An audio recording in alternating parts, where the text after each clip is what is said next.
오늘 주신 말씀은 사랑의 사도라고 불리움을 받는 사도 요한이 쓴 편지에 주신 말씀입니다. 요한이 예수님을 따르던 시절에 주님 앞에서 요한복음 기록하면서 마지막 만찬하는 때에 주님의 사랑하는 제자라는 말을 자기를 대신해서 자기 얘기를 할 때 주님의 사랑하는 제자라는 말을 썼어요. 그 이야기는 요한이 그때 제일 어린 주님의 제자 중에 한 사람이었기도 했겠지만은 특별히 주님께서 청해하고 사랑했던 제자입니다. 그리고 요한은 그것을 자기가 느끼고 알았어요. 그래서 자기는 예수님의 사랑을 받는 제자다라는 자신감을 가지고 그 사랑을 느끼고 그 사랑 속에 살았던 사랑의 사도입니다. 이제 요한이 이 말씀을 요한 1, 2, 3서 편지를 썼죠. 요한복음 또 요한계시록을 기록한 사람입니다. 오늘 이 편지에서 특별히 오늘 읽은 부분 말씀을 읽으면서 16절의 말씀이 눈에 띄입니다. 하나님은 사랑이시라. 사랑 안에 거하는 자는 하나님 안에 거하고 하나님도 그 안에 거하시느니라. 여기에 거한다고 하는 말은 영어로 번역될 때 dwell이라는 말을 쓰고 있어요. 우리가 집에서 우리가 집을 사가지고 여러분 꾸미고 사시죠. 그때 그 산다고 하는 말은 dwell, 그 안에 산다는 뜻입니다. 항상 그 안에 머물고 그 안에서 삶을 가지고 살 때 그것을 dwell이라고 그러죠. 그래서 우리가 사는 곳을 dwell하는 장소라고 얘기를 합니다. 사는 장소예요. 사랑 안에 산다는 것이 과연 어떤 것일까요? 저는 얼마 전에 요즘 카카오톡 뭐 그런 게 있어가지고 가끔 어떤 분들이 그 좋은 글이나 이런 것들을 보내주세요. 여러분 열어서 보고 제가 참 아름답고 좋은 글을 읽기도 합니다. 오늘 그 중에서 제가 본 건데 말이죠. 제가 그걸 그대로는 거기는 뭐 음악도 들어가고 뭐 좋은 시가 글로 쭉 나왔어요. 제가 그걸 그냥 여기다 틀어드릴 수는 없고 오늘 그 이야기를 하니까 감동이 보는 것만큼은 많지 않을 겁니다. 그 아내를 4년 전에 떠내보낸 남편 이야기입니다. 어린 아들과 함께 살고 있어요. 아들은 아버지를 사랑하고 아버지는 그 아들을 사랑하고 살죠. 그 사랑 안에 사는 이야기입니다. 아내가 어이없이 우리 곁을 떠난 지 4년. 어느 날 그 남편은 출장일로 갔다가 집에 돌아와서 옷을 벗어 던지고 침대에 피곤해서 벌렁 누워 누웠어요. 그랬더니 이게 뭡니까? 그 라면이 그냥 국물이 다 쏟아져서 범벅이 된 침대에 화가 나가지고 나가서 그 아들을 때렸습니다. 이놈의 자식, 아빠가 없어도 먹는 것은 침대에서 먹어야지, 저 테이블에서 먹어야지 라면을 침대에서 먹고 쏟아놓느냐 말이죠. 그런데 나중에 알고 보니까 라면을 걔가 그 안에서 먹은 것이 아니라 혼자 라면을 끓여서 먹었어요. 그리고 아빠 생각이 나서 라면을 끓여서 그 라면이 식을까봐 침대 이불 밑에다가 가만히 덮어놓았던 건데 아버지가 구해 해가지고 라면을 엎질러 줬던 거예요. 그 아이가 7살 났을 때의 이야기입니다. 유치원에서 전화가 와서 학교가 오지 않았다고 왔어요. 그래 아버지가 깜짝 놀래가지고 돌아다 보니까 동네 놀이터에 거리에 앉아서 놀고 있어요. 그래 아버지가 화가 나서 얼마나 속이 상했어요. 이놈이 이제는 학교도 안 가고 밖에 도는구나 해서 훈계하려고 때렸습니다. 그런데 그 아이는 그저 맞으면서도 아무 얘기 안 하고 자기가 잘못했다고 얘기를 했어요. 그런 오랜 시간이 흐른 후에야 그날 그 아들이 학교에 가지 않고 공원에 가 있었던 것은 그날 이유를 알게 됐어요. 왜냐하면 그날은 학교 선생님이 이제 특별한 파티를 하는 날인데 엄마 아빠 다 오라 그러고 아이들이 그 앞에서 재롱을 부리는 날이에요. 근데 이 안에는 엄마가 없죠. 또 아빠한테 그 얘기를 하면 엄마 생각하고 아빠가 울까봐 얘기도 하지 않고 학교를 가지 않았던 것이죠. 사랑의 예역입니다. 이 아이는 아빠를 사랑하고 있었고 아빠는 아이를 사랑하고 있었죠. 사랑 때문에 또 아파하기도 했고 화가 날 때도 있었고 또 상대를 위해서 아끼는 깊은 마음들이 갖고 있는 그 아름다운 사랑이지만 우리가 살면서 수없이 그것에는 바로 이해하지 못하는 그런 일들이 있는 것입니다. 그들은 사랑 속에 살고 있었어요. 사랑 안에 사는 사람들은 그런 고통과 아픔도 희생과 어려움도 가지고 살지만은 사랑 때문에 그들의 삶은 보람이 있고 그들은 살만한 가치를 가지고 목적을 가지고 사는 것이죠. 왜냐하면 그 사랑 때문에 앞날을 함께 바라보면서 사는 그 사랑 때문에 그렇게 되는 것입니다. 사랑하면서 사는 것이 어떤 것일까? 사랑 안에 우리가 살고 있다는 것이 어떤 것일까? 우리 서로 각각 다른 대답들이 나오겠죠? 어떤 분은 아마 아름다운 꽃밭 속을 거닌 것 같다고 얘기를 할 거예요. 사랑 속에 있을 때는 그런 느낌을 갖습니다. 아니에요. 어떤 분은 얼음이 녹고 따스한 봄바람이 밝은 햇살과 함께 스치고 지나가는 바람결 같은 것이라고 얘기하는 분도 계실 겁니다. 아니에요. 어떤 분은 사랑하고 사는, 사랑 속에 사는 것은 가볍고 따스한 다운 이불 속에 있는 것 같은 그런 편안하고 푸근하고 그런 기분이라 얘기를 할 거예요. 어떤 분은 사랑 안에 사는 것은 마치 구름 위를 걸어가는 기분이라고 얘기하는 사람도 있을 것입니다. 이 사랑 안에 산다는 것은 특별한 겁니다. 우리가 필요할 때 한때는 미움 속에 살다가 한때는 사랑 속에 살다가 한때는 덤덤한 속에 살다가 그렇게 하면서 우리가 사랑하고 사는 것이 아니라 사랑을 내 삶의 본거지로 삼고 그 안에 사는 사람들은 그런 속에 사는 것이죠. 누가 사랑을 어둡고 차가운 밤 같다고 얘기하겠습니까? 누가 사랑을 지겹고 밉고 이가 갈린다고 얘기하는 사람 누가 있겠어요? 누가 사랑을 외롭고 쓸쓸한 비 오는 밤 같다고 말할 수 있겠습니까? 사랑 안에 사는 사람들은 헤어질 날을 아쉬워하는 것이 아니라 함께 있는 시간 오늘 사랑하면서 살게 됩니다. 그 사랑 속에 아름답게 그 사랑을 간직하고 그 사랑이 그 속에서 숙성되고 그리고 자라서 꽃이 피우는 그 미래를 우리가 함께 희망하면서 사는 것이 사랑 안에 사는 사람들이에요. 예수님께서 말씀하셨습니다. 새 계명을 너희에게 주노니 서로 사랑하라. 내가 너희를 사랑한 것 같이 너희도 서로 사랑하라. 이로써 모든 사람이 너희가 내 제자인 줄을 알리라. 사랑은 여기 있으니 우리가 먼저 하나님을 사랑한 것이 아니라 우리가 아직 죄인 되었을 때 하나님께서 우리를 사랑하셔서 자기의 독생자를 우리를 위해서 보내주셨다. 우리가 먼저 사랑한 것이 아닙니다. 우리가 하나님 사랑 안에 거하고 사랑 안에 우리가 살게 된다는 사실은 먼저 사랑해 준 그 사랑이 있기 때문에 그 안에서 우리가 감격하고 느끼고 그 안에서 사랑을 발견하고 배우게 되는 것이죠.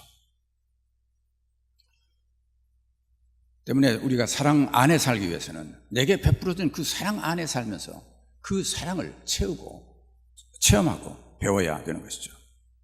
어머니가 어린 자녀를 두고 세상을 떠나야 합니다.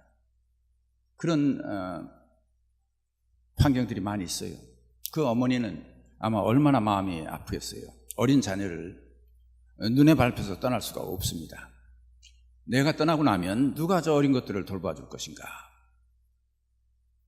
그래도 그 엄마가 자녀들을 불러놓습니다. 그리고 제일 큰아들한테 부탁합니다.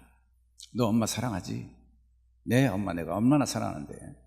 그래, 그러면 너 이제 내가 엎드려도 내 동생들 다 돌봐줘야 된다. 네, 엄마.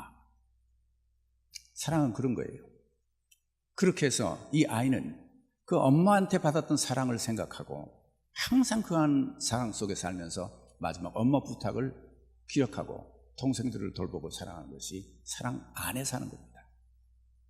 예수님께서 이제 부활하신 후에 승천하실 것을 앞두고 디베랴 호숫가에서 이제 제자들과 만난 자리에서 시몬 베드로를 부릅니다. 바요나 시몬아, 요한의 아들 시몬아, 네가 나를 사랑하느냐고 묻죠. 그러니까 대답합니다. 주님, 제가 주님 사랑하는 줄 주님 아시지 않습니까? 라고 베드로가 대답을 하죠. 그래, 그러면 내 어린 양을 먹여라. 그리고 또 묻죠. 요한의 아들 시몬아, 네가 나 사랑하느냐? 베드로가 또 대답합니다. 주님, 제가 주님 사랑하는 줄 주님 아시지 않습니까? 그래, 그러면 내 양을 쳐라. 그 양우리를 잘 돌보고 양들을 잘 지켜라 말이에요. 그리고 세 번째 또 묻죠. 그리고 내 양들을 먹이라고 부탁을 하십니다. 주님의 사랑 안에 우리가 거하고 우리가 주님을 사랑한다고 고백을 한다고 하면 주님께서 부탁하신 그 부탁을 우리가 마음에 간직하고 사는 거예요. 왜냐하면 우리가 사랑 안에 살기 때문에 그 약속을 우리가 잊지 않고 간직하고 사는 거죠. 그게 우리의 삶의 바탕이 된다는 얘기예요. 항상 그 안에 우리는 살고 있다는 얘기입니다.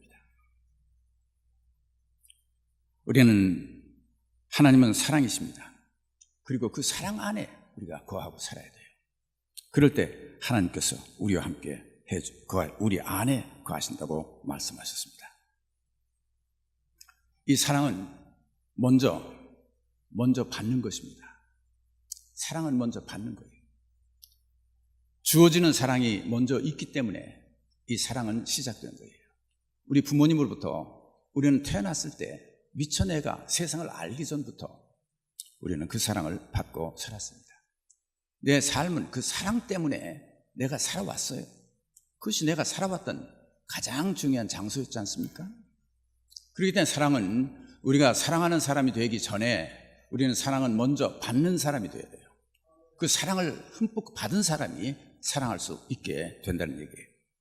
그래서 사랑은 받는 것입니다. 주어지는 사랑에 대해서는 우리가 그걸 흠뻑 받으세요. 굳이 사양하지 말라고 말이에요. 피해가지도 마세요. 미안할 것도 없다고 말이에요. 사랑이기 때문에 사랑은 빚이 아닙니다. 예수님께서 말씀하셨으면 모든 바울 얘기를 했죠. 모든 다른 사랑의 빚 외에는 빚지지 말라고 하는 얘기는 뭐냐면 사랑의 빚은 갚을 수 없는, 그리고 사랑은 빚이 아니에요. 그는 준 대로 다 받는 것이 사랑입니다. 그렇게 해서 우리가 사랑을 한 사람들에게서 우리가 사랑을 받는 겁니다. 하나님의 사랑도 그렇게 받으셔야 돼요. 예수님의 사랑도 그렇게 받으셔야 돼요. 부모님의 사랑도 우리가 그렇게 받아야 돼요. 그래서 받으면 사는 사람들에게 기쁨이 되는 것이기 때문에, 그래서 충분히 그 사랑을 베푼 사람들은 그것으로 다 된 겁니다. 여러분, 사랑은 받으면, 주는 사람은 기쁨이 되기 때문에 그것으로 값을 지불한 거죠. 사랑하는 사람들에게 사랑을 받는 것이 제일 중요합니다. 그렇게 할 때 이제 그 듬뿍 받은 사람들은 우리가 그 다음에 사랑을 베풀 수 있는 사람들이 되는 거죠. 그래서 중요한 것은 우리에게 준 사랑을, 사랑 속에 사는 사람들은 이제 사랑을 기억하셔야 돼요. 하나하나 헤아려 보세요. 얼마나 많은 사랑들이 있는지 몰라요. 우리가 사랑을 내가 해야 되겠다는 생각하기 전에 사랑받은 것을 먼저 헤아리자고 말이죠. 하나님의 사랑을 헤아릴 수 있어야 돼요. 부모님의 사랑을 우리 헤아릴 수 있어야 돼요. 우리 스승님이 나를 사랑했던 사랑을 헤아릴 수 있어야 돼요. 그 전에 나를 사랑해줬던 목사님의 사랑을 생각할 수 있어야 돼요. 또 성도님들이 나를 사랑하고 내 친구가 나에게 베풀어주는 사랑을 우리가 생각해야 돼요. 우리가 그 사랑을 생각하고 있는 동안 우리는 사랑 안에 살고 있습니다. 너무너무 많아요. 근데 우리는 그런 사랑들은 다 잊어버리고 다른 것들을 헤아리기 시작하죠. 나한테 원망스러운 일, 섭섭한 일, 내게 뭐 잘 안 됐던 일. 어떤 분은 부모를 생각하면서도 부모가 자기에게 잘 못해준 것만 기억하는 사람들이 있어요. 잘 못한 게 많습니까? 잘해준 게 많습니까? 잘해준 게 많잖아요. 그러면 우리가 그 안에 산다는 얘기는 그 은혜를 생각하고 받은 사랑들을 헤아릴 때 우리는 그 사랑 속에 살게 되는 것이죠. 사랑은 먼저 받는 것입니다. 받을 줄 아는 사람이 사랑할 줄 아는 사람이 되죠. 두 번째, 우리 사랑은 베푸는 것이에요. 한마디로 여러분 마음에 주고 싶은 마음이 생기면 그건 사랑입니다. 나에게 잘해주고 싶다 생각하는 건 사랑이에요. 잘해주기 싫다, 저 사람이 좀 안 됐으면 생각하겠다 하면 그건 사랑 아닙니다. 미움이에요. 다른 사람을 위해서 내가 좋은 말을 해주고 싶은 생각이 나면 그건 사랑이에요. 그 사람을 뒤에서 욕하고 싶은 생각이 나면 그건 사랑 아닌 걸 우리가 알아야 돼요. 사랑 속에 사는 사람들은 이제 베풀고 싶은 마음이 항상 내 마음에 자리 잡고 있다는 얘기예요. 항상 그것이 내 마음에 자리 잡고 있을 때 여러분은 사랑 속에 사는 것입니다. 내가 가진 것 속을 다 빼줘도 아깝지 않을 때 그것은 사랑이죠. 여러분, 하나님께도 인색하면 하나님 사랑 아닙니다. 여러분, 하나님 내가 사랑합니다, 사랑합니다 하면서도 가만히 보면 굉장히 인색한 분들이 계세요. 시간을 내기도 인색해 하고 있고, 그 다음에 하나님께 드리는 예물도 인색하고, 우리가 하나님께 굉장히 인색해질 때, 여러분 인색한 마음이 들면 한 가지 아는 사실은 아직은 사랑이 아니구나 하는 생각을 할 수 있어야 돼요. 사람에게도 내게 주기를 아까우면 여러분 그 사람을 사랑하는 게 아닙니다. 나는 우리 아내를 무척 사랑해요. 그런데 아내에게 뭐 해주기는 참 싫어요 하는 사람이 있어요. 제 친구의 목사 중에 한 분이 그 부인이 불평을 하는데 그런 불평을 해요. 우리 저 사람은요, 자기 옷 살 때는 명품으로 좋은 것만 사는데요, 내 옷 살 때는 항상 세일해서 싸구려만 사다 줘요. 사랑 아니에요. 그 사람은 자기를 그렇게 사랑하는 거예요. 자기에게는 인색하지 않잖아요. 그러나 사랑하는 아내라고 사랑한다고 하지만 인색하면 지금 말은 사랑하고 있지만 참으로 사랑한 게 아니에요. 베풀어 줄 때 주고 싶고 더 해주고 싶은 생각이 들 때, 그래서 사랑에는 이제 프라이스 태그이 붙어 있잖아요. 뭐든지 다 해주고 좋은 것을 해주고 싶은 거죠. 그럴 때 그것은 사랑입니다. 사랑 속에 사는 사람들은 그렇게 살기 때문에 어떤 사람들은 손해본다고 하는지 모르지만 아니에요. 그렇게 사는 사람들은 정말 사랑을 느끼고 사랑하면서 그러면서 살기 때문에 기쁨과 감사로 넘치는 삶을 살게 되죠. 이 인색한 마음이 없어진다는 거 우리가 억지로 지어먹어서 되는 게 아니죠. 사랑하고 싶은 마음도 억지로 지어먹어서 되질 않습니다. 그래서 성경에서는 사랑을 성령의 은사라고 얘기를 하고 있어요. 우리가 세상 사람들이 생각하는 것처럼 계산해서 사랑하는 사랑은 사랑이 아닙니다. 또 억지로 내가 사랑해야지 하는데 사랑하는 마음이 자꾸 안 나오는데 어떡하겠어요? 주고 싶은 마음이 없는데 어떡하겠어요? 그렇기 때문에 우리가 하나님을 사랑하고 그 은혜 속에 흠뻑 젖어서 성령께서 우리 안에 역사하기 시작하면 성령께서 우리를 도와주시기 때문에 베풀고 싶은 이 사랑이 생긴다는 말이죠. 그래서 성경에서는 사랑을 은사라고 하고 있어요. 예수님께서 말씀하시죠. 우리가 사람들이 너희가 만일 사랑하는 자를 사랑하면 칭찬받을 게 뭐냐? 죄인들도 사랑하는 사람은 사랑하지 않느냐? 너희가 만일 선대하는 자만 선대하면 칭찬받을 게 무엇이냐? 죄인들도 그렇게 하느니라. 너희가 받기를 바라고 사람에게 구워주면 칭찬받을 것이 무엇이냐? 죄인들도 그만큼 받고자 해서 죄인들에게 구워주느니라. 오직 너희는 원수를 사랑하고 선대하며 아무것도 바라지 말고 구워주라. 그리하면 너희 상이 클 것이요 지극히 높으신 아들이 되리니 그는 은혜를 모르는 자와 악한 자에게도 인자하시다. 이 하나님은 은혜를 모르고 악한 자에게도 인자하신데 그것을 배우고 그 사랑 속에 젖은 사람들은 이제 하나님의 성령의 도우심으로 이제 이런 사랑을 할 수 있다는 거죠. 베풀고 싶은 마음이 들어와요. 없어도 자꾸 더 주고 싶은 마음이 생긴다는 말이죠. 이것은 억지로 지어먹는 마음입니다. 하나님의 사랑 속에 사는 사람들에게 하나님이 주시는 사랑이에요. 그리고 이 사랑 속에 살 때 우리는 기쁨을 느끼고 행복을 느끼게 되는 것이죠. 세 번째, 이 사랑은 구체적인 것입니다. 누가 이 세상의 재물을 가지고 형제의 궁핍함을 보고도 도와줄 마음을 닫으면 하나님의 사랑이 어찌 그 속에 거하겠느냐? 자녀들아, 우리가 말과 혀로만 사랑하지 말고 행함과 진실함으로 하자. 이제 사랑은 구체적인 것입니다. 사랑 안에 사는 사람들은 이제 말과 혀로만 사랑하는 것이 아니라 구체적인 행동으로 사랑을 하고 사는 사람들이에요. 행함과 진실함으로 하자. 자녀들아, 우리가 말과 혀로만 사랑하지 말고 행함과 진실함으로 하자. 사랑은 사랑 속에 사는 사람들은 될 수 있는 대로 옛날 잘못된 것을 기억하고 잘못을 파헤치는 것 살지 않습니다. 사람들이 잘못한 거 없는 사람이 누가 있겠어요? 부부간에도 옛날에 잘못한 것들 기억하려면 얼마나 많겠어요? 많아요. 피차간에. 그러나 옛날 것을 들춰내는 것이 사랑의 비즈니스가 아닙니다.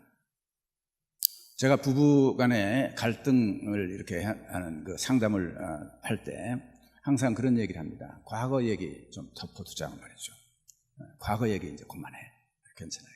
지금부터 어떻게 살 것을 우리가 얘기를 하고 살자는 얘기예요.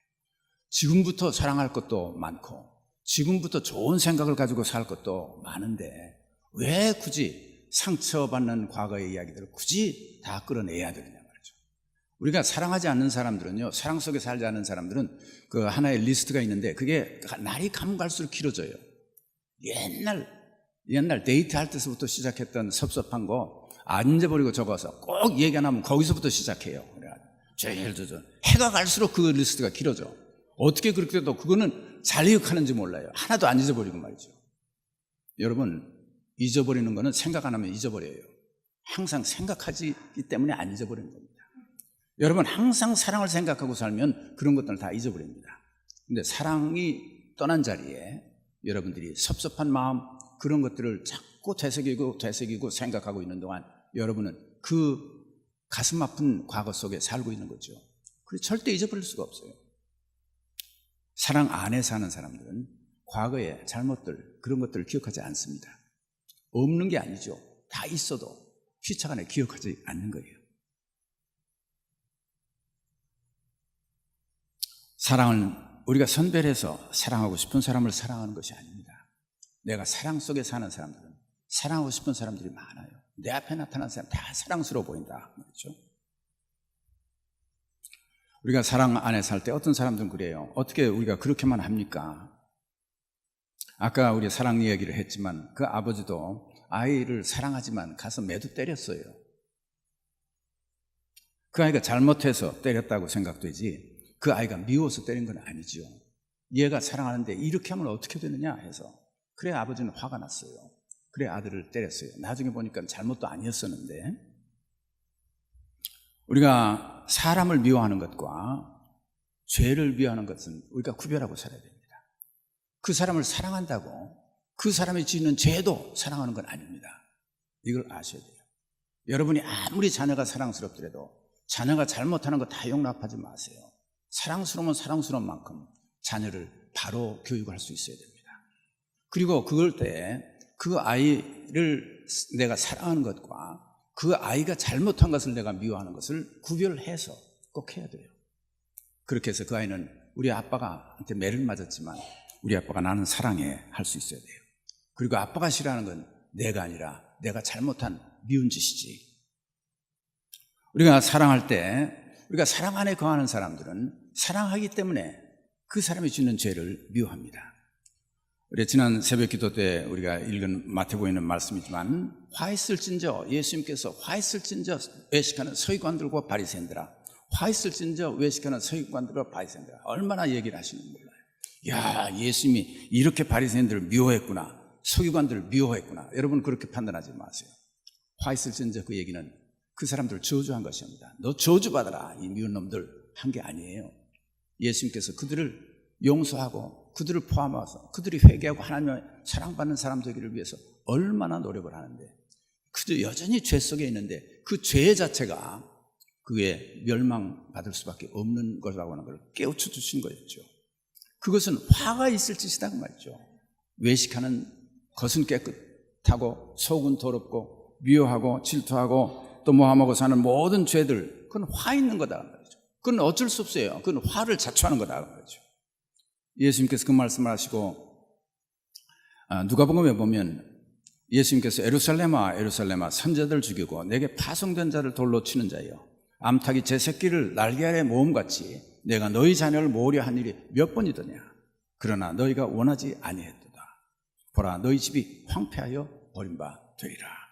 예수님께서 얼마나 그들을 안타깝게 하나님의 품으로 돌아오기를 위해서 모으려고 했는데 그렇게 하지 않고 죄를 자초했을 때 그 죄의 결과가 무엇이라고 하는 것을 주님께서 말씀하시고 계신 거죠.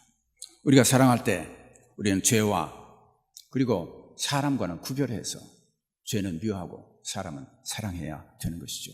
더욱이 사랑하는 사람이 죄 속에 머물러 있을 때 우리는 더 마음을 안타까워할 수 있어야 되는 것입니다. 사랑 안에 사는 사람들은 그렇기 때문에 사랑 때문에 고통도 가지고 살게 되는 것이죠. 그리스도 안에서 우리의 사랑은 통상적인 세상 사람들이 사랑하는 것과는 다릅니다. 남에게 대접받고자 하는 남을 대접하라. 너희가 사랑하는 자를 사랑하면 칭찬받을 게 뭐냐.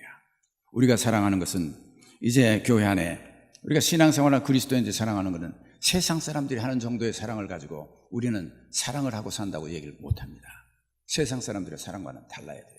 우리는 하나님의 사랑을 받은 사람이요, 예수 그리스도의 사랑을 먼저 받은 사람들입니다. 성경은 온통 사랑의 이야기책입니다. 사랑의 교과서가 성경이에요. 하나님 말씀, 우리에게 사랑을 가르치고 있습니다. 사랑하고 싶으면 먼저 하나님의 사랑을 받고 하나님의 말씀 안에 우리가 거하고 살 때 우리는 사랑하고 살게 되는 것이죠. 내 안에 거하라, 나도 너희 안에 거하리라. 가지가 포도나무에 붙어있지 아니하면 스스로 열매를 맺을 수 없음같이 너희도 내 안에 있지 아니하면 그러하리라. 나는 포도나무요, 너희는 가지라. 그가 내 안에, 내가 그 안에 거하면 사람이 열매를 많이 맺나니 나를 떠나서는 너희가 또 아무것도 할 수 없음이니라. 진정으로 사랑 안에 거하시는 여러분 되시길 주의 이름으로 축원합니다. 기도하십시다.